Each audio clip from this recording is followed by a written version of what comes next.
Buenos días y bienvenidos a un programa más del podcast Liceísta, su podcast favorito en el cual hablamos sobre temas en general, temas variados, ambientado hacia toda la población, hacia todo el público básicamente, de cualquier edad, puede acceder a nuestra página web a poder escuchar todos estos podcasts.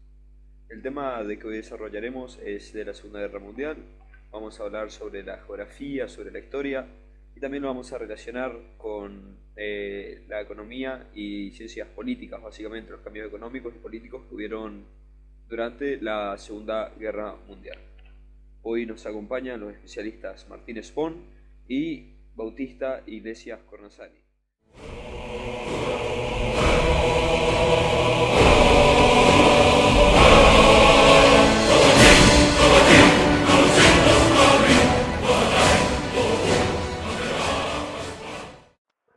Bueno, primero que nada, para comenzar, me gustaría que nuestro especialista en historia, Martín Spon, nos dijera básicamente los antecedentes de la Segunda Guerra Mundial, sobre qué desencadenó y qué hubo antes de esta guerra. La Segunda Guerra Mundial fue el conflicto más importante de la historia de la humanidad. En este famoso conflicto, entre 35 y 60 millones de personas perdieron la vida. Entre ellos, 6 millones fueron judíos. En 1929, la Alemania entró en crisis, dado que estaba recibiendo demasiadas reparaciones económicas, por lo cual la democracia perdió su poder y dio lugar al ascenso de los partidos nazis y el comunista. El 30 de enero de 1933, Adolf Hitler fue nombrado canciller tras unas elecciones democráticas, el cual pronto transformaría al país en una dictadura. En 1934, tras la muerte de Hindenburg, el Führer, como se solía llamar a Hitler, se autonombró jefe de Estado y dio por concluido el Tratado de Versalles de la Primera Guerra Mundial, por lo cual intentó reunificar todos los territorios étnica y lingüísticamente alemanes. Austria estaba gobernada por Engelbert Dollfuss, un político que buscó la protección de la Italia fascista de Mussolini, frente a los intentos del expansionismo de Hitler. Los nazis austríacos ganaron las elecciones de 1932. Sin la mayoría absoluta, iniciaron una estrategia de detención y atentados terroristas. Dollfuss hizo frente a una insurrección de los socialdemócratas y luego de los nazis, que le asesinaron 2 años más. Esta situación entre los austríacos y los austríacos nazis derivó en una preguerra civil. Aunque Francia e Inglaterra estaban inmersas en una inestabilidad política y económica por la crisis de 1929, por lo cual decidieron dejarlo a Hitler que siga con sus planes y rehiciese el mapa de Europa Central.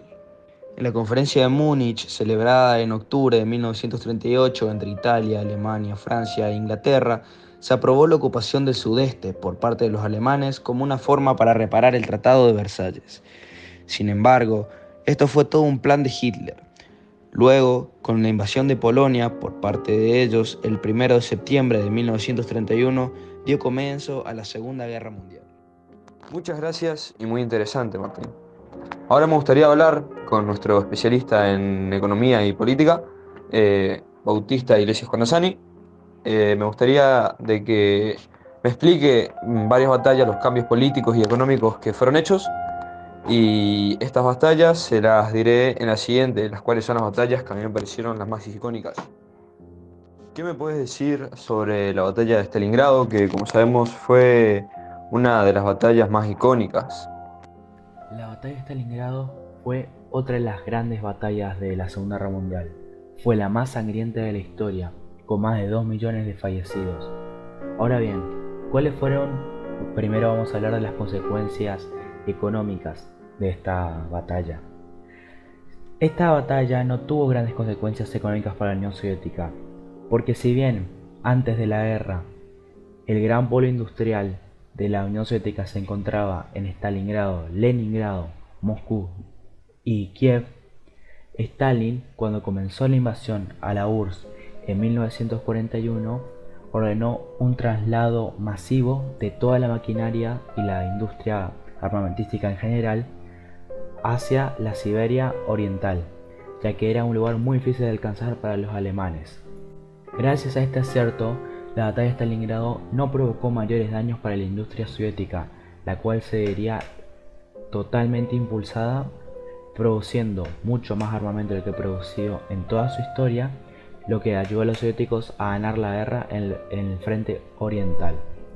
Por el lado de los alemanes fue un total fracaso económico, ya que invirtieron gran parte de sus soldados y recursos en tomar esta ciudad, ya que si bien uno de los motivos era político, ya que al tomar la ciudad con el nombre del líder soviético, la moral soviética se vería gravemente afectada, también estaba el objetivo económico de tomar esta ciudad, ya que significaba una entrada directa a los pozos petrolíferos del Cáucaso, recurso el cual estaba empezando a escasear entre las filas alemanes orientales.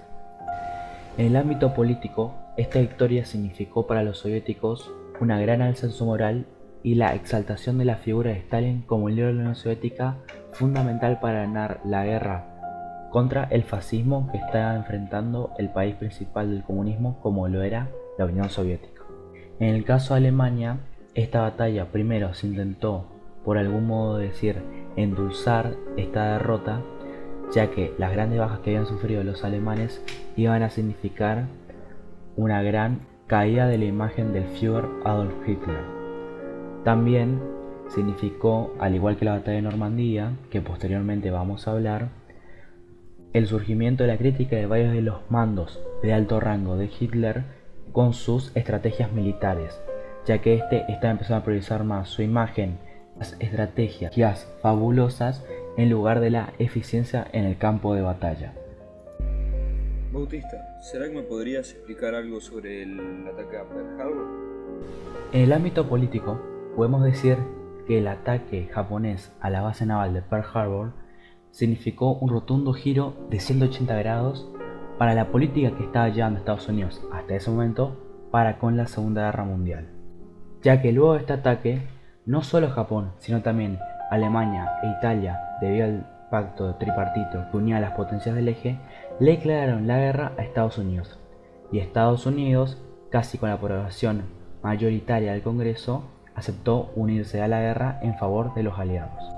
En el ámbito económico, pese que al inicio significó una gran pérdida para Estados Unidos, ya que su flota, tanto naval como aeronaval del Pacífico, había quedado destrozada y a la intemperie del Imperio japonés, posteriormente el presidente de Estados Unidos, Franklin Roosevelt, utilizó la nueva entrada a la guerra de Estados Unidos como excusa para llamar a todos los ciudadanos estadounidenses, sin importar su edad o sexo, a trabajar en las fábricas para producir armamento.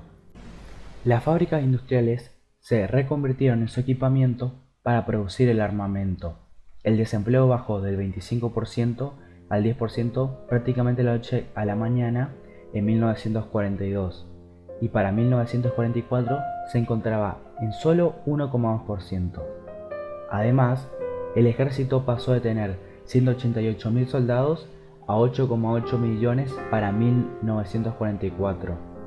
Esto quiere decir que la entrada de Estados Unidos a la Segunda Guerra Mundial no solo sirvió para exaltar el espíritu patriota y reclutar a más soldados que posteriormente le servirían para imponer su autoridad ante el mundo en la nueva Guerra Fría, sino que también hizo crecer exponencialmente su economía, pasando de tener un PBI de 93 mil millones de dólares en 1939 a tener un PBI de 228 mil millones para 1945 al finalizar la guerra, lo que le permitió posteriormente implementar el Plan Marshall, que era un plan de financiamiento a los países que habían quedado destrozados en Europa por la guerra, y de ese modo establecer su hegemonía por el mundo. Bautista, a tu parecer, ¿cuál batalla fue la más icónica en sí? La batalla de Normandía es, sin lugar a dudas, me atrevería a decir, la batalla más icónica de la Segunda Guerra Mundial, debido a la cantidad de representaciones que tiene, como en películas, videojuegos, libros, etc. Es de las batallas más representadas por todos los tipos de arte.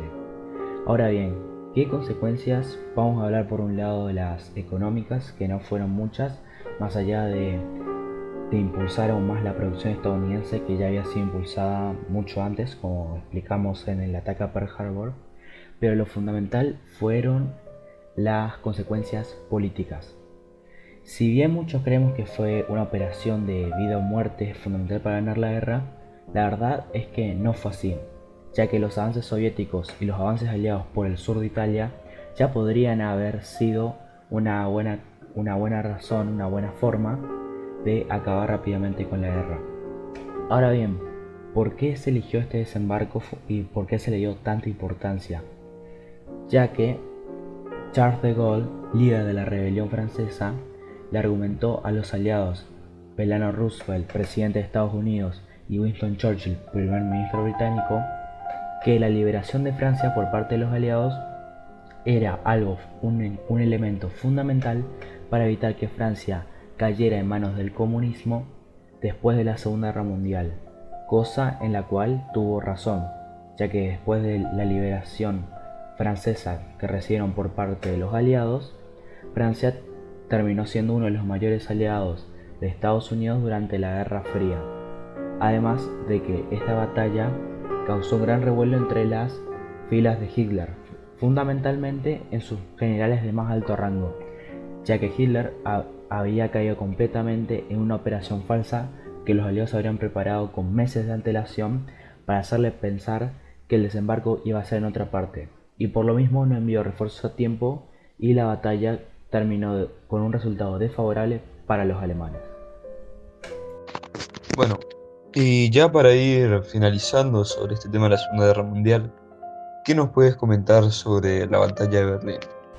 La batalla de Berlín fue el final de la guerra en el teatro europeo, en la cual el Tercer Reich alemán, el cual ya había perdido a sus aliados más importantes como lo era Italia, terminó por ceder ante el poder militar de los aliados occidentales y de la Unión Soviética. Las consecuencias políticas fueron, primero que nada, la casi total desaparición del fascismo como una ideología predominante a lo largo del mundo. Segundo, como se había acordado en la conferencia de Yalta entre el presidente estadounidense Roosevelt, el primer ministro británico Churchill y el dictador soviético Joseph Stalin, la mitad de Alemania quedó dividida en un lado para los occidentales, que eran Estados Unidos, Francia e Inglaterra, y el lado oriental para la Unión Soviética. ¿Qué significó esto en el ámbito económico? Primero que nada, Alemania perdió cerca del 40% de su infraestructura, lo que la volvió la principal cliente del Plan Marshall que implementó Estados Unidos años más tarde para reconstruir Europa. Aún así, les fue muy difícil recuperar la gran industria que había tenido. Por otro lado, las tres zonas de influencia controladas por los aliados en la Alemania Occidental, que posteriormente se volverían en la República Federal Alemana, adoptó el sistema económico del capitalismo y se posicionó del lado de Estados Unidos durante la Guerra Fría, mientras que el lado oriental, que se convertiría en la República Democrática Alemana, adoptó un sistema comunista y se volvió un títere de la Unión Soviética durante la Guerra Fría. Adelantándonos un poco en la historia, en 1991, en el final de la Guerra Fría, pero unos años antes, en 1989, el sistema económico comunista de la República Democrática Alemana terminó colapsando ya que era inviable, por lo que los ciudadanos destruyeron el muro de Berlín que había separado ambas Alemanias durante toda la Guerra Fría y se incorporaron un año más tarde a la República Federal Alemana de sistema capitalista, lo cual también impulsó la victoria de Estados Unidos en la Guerra Fría en 1991 y el triunfo del capitalismo a nivel mundial. Para finalizar con el podcast de hoy, me gustaría citar unas palabras que dijo el general alemán Erwin Rommel, el cual dice que un buen general no solo sabe encontrar el camino a la victoria, sino que también sabe cuando ésta es imposible. Espero que este podcast les haya gustado, espero de que pasen un gran día y también los esperamos en el próximo podcast y estén al tanto de nuestros canales. Hasta luego, que tengan un excelente día. Esto fue el podcast liceísta. Hasta luego.